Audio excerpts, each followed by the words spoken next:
My friend, I write to you not from a place of untouched peace, but from the quiet, weathered study of a heart that has known its share of fractures.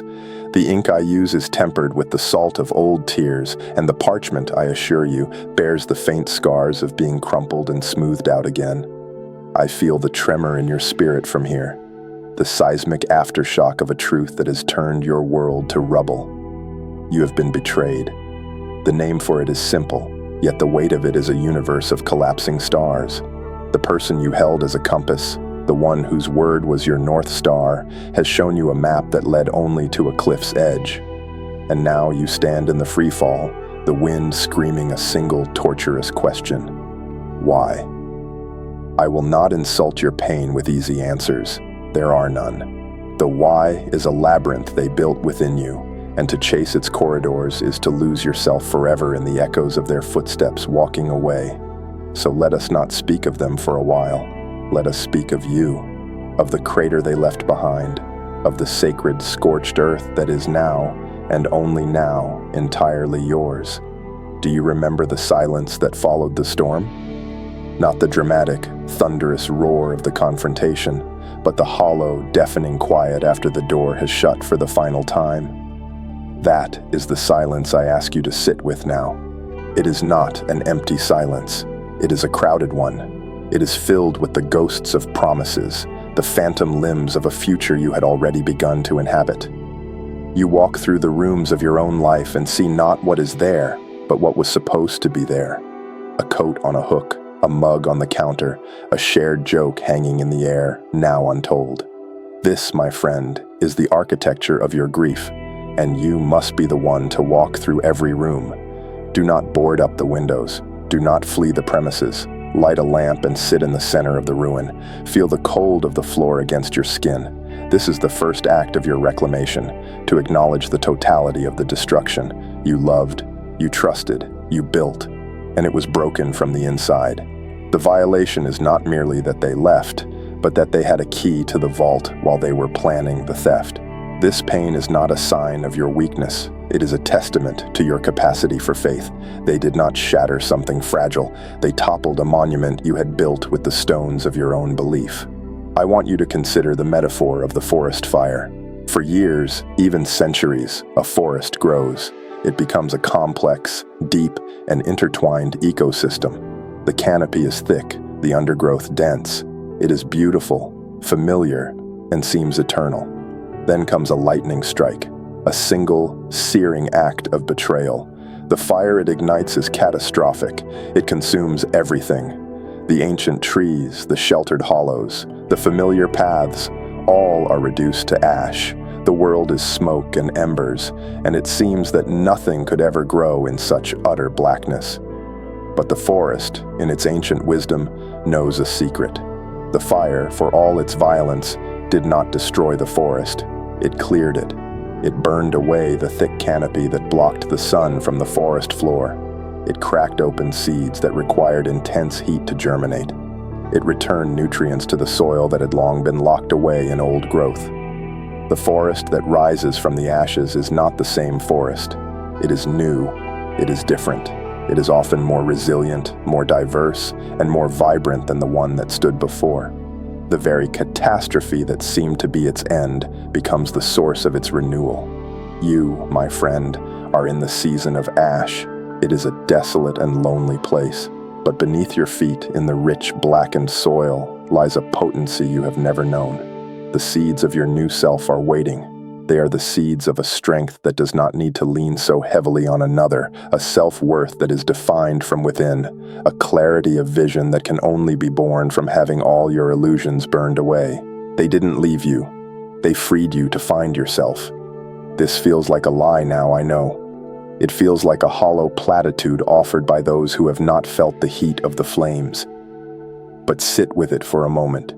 The person you were in that relationship, the one who made excuses, who softened your edges, who quieted your voice to keep the peace, who saw the warning signs but looked away out of love, that person is also gone. They were consumed in the same fire. You are now, by necessity, being forced to become someone new. and that someone gets to be built entirely on your own terms. The work of rebuilding begins not with grand gestures, but with the quiet, brutal discipline of the mornings. The first victory is not a promotion or a new love. It is the simple, Herculean act of swinging your feet out of bed and placing them on the floor. It is the act of brewing a single cup of tea and drinking it while the silence screams their name. It is looking in the mirror and meeting your own gaze, not with judgment or pity, but with a simple, steadfast acknowledgement. I am still here. This is where you must become a warrior of the mundane. The gym, that cold, sterile place of iron and sweat. Go there. Do not go to sculpt a body for another's gaze. Go there to feel the raw, undeniable proof of your own agency. Lift the weight. Feel the burn in your muscles, a clean, honest pain that is yours to command. It is a pain that overwrites the phantom, toxic pain of the heart. With every rep, you are not just building muscle, you are building evidence. Evidence that you can endure, evidence that you can push past a limit, evidence that your body and will are still yours to command. This is not vanity, it is emotional discipline made physical. It is the tangible form of your mindset reset, and in the quiet moments, when the memories ambush you, do not fight them. Let the movie play. Watch the scenes of happiness, now tinged with the poison of hindsight. Watch the moments of doubt you suppressed. Feel the sting of the lie, the crush of the discovery. Let the wave of shame and anger wash over you. But as you do, I want you to practice a single, revolutionary act. Separate the memory from the meaning. The memory is a fact. It happened. The meaning you assign to it is your creation. For so long, the meaning has been, I was not enough. I was unlovable. I am a fool. This is the story they authored in your soul with their actions. You must take back the pen.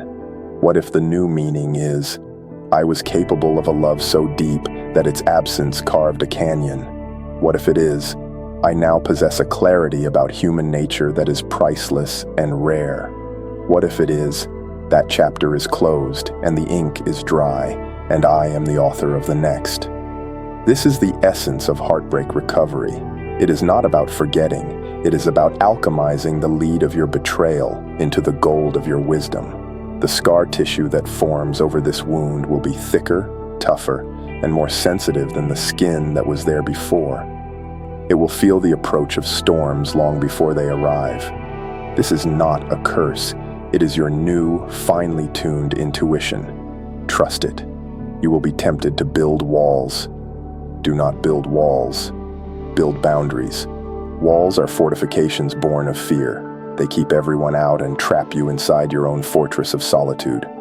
Boundaries are the elegant, well-marked gates of a sovereign nation. They are born of self-respect. They state clearly, this is what I will accept. This is the treatment I deserve.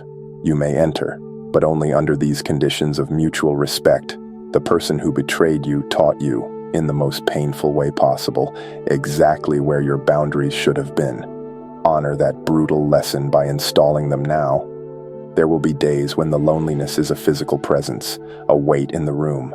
You will miss the companionship, the shared history, the simple comfort of a known presence. This is natural. You are a social creature, wired for connection.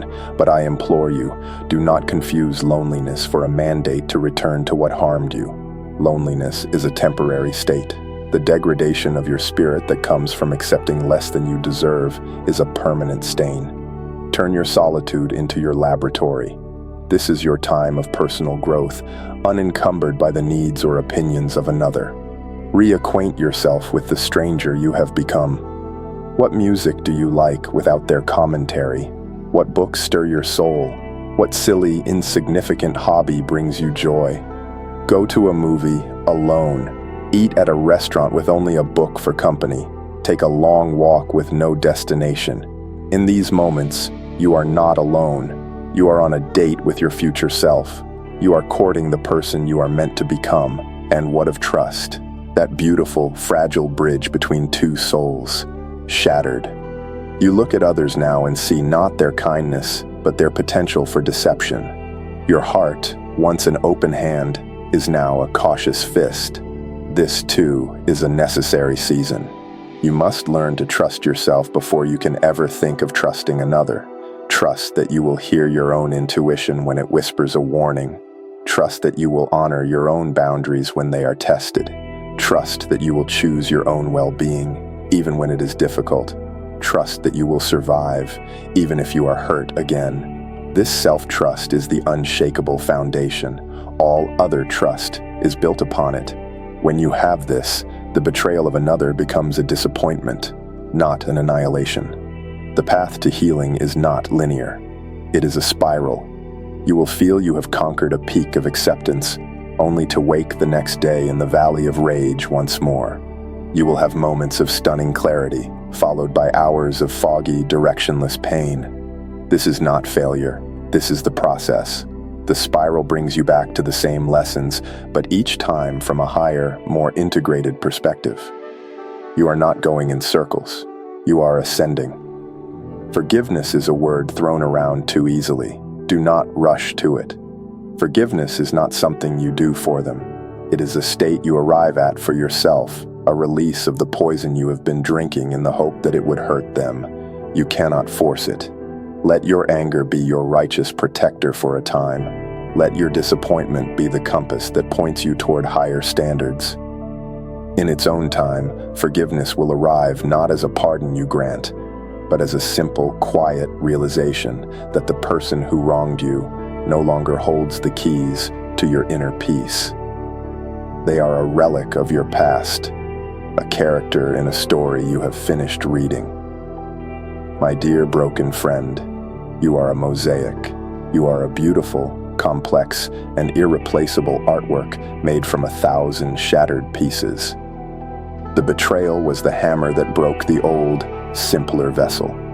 Now you are in the patient, painstaking process of gathering every shard, the slivers of your trust, the fragments of your joy, the broken tiles of your dreams, and setting them in a new mortar. A mortar made of your own resilience, your own wisdom, your own hard-won strength. The final picture will be more intricate, more profound, and more stunningly beautiful than you can possibly imagine. You are not what happened to you. You are what you choose to become in the aftermath. So feel it all, the rage, the grief, the loneliness. Then take a breath, just one, and then another. With each breath, you are moving forward. You are leaving the ruins behind and stepping into the clearing. The sun is on your face, the ground is firm beneath your feet, and the world, your world, is waiting.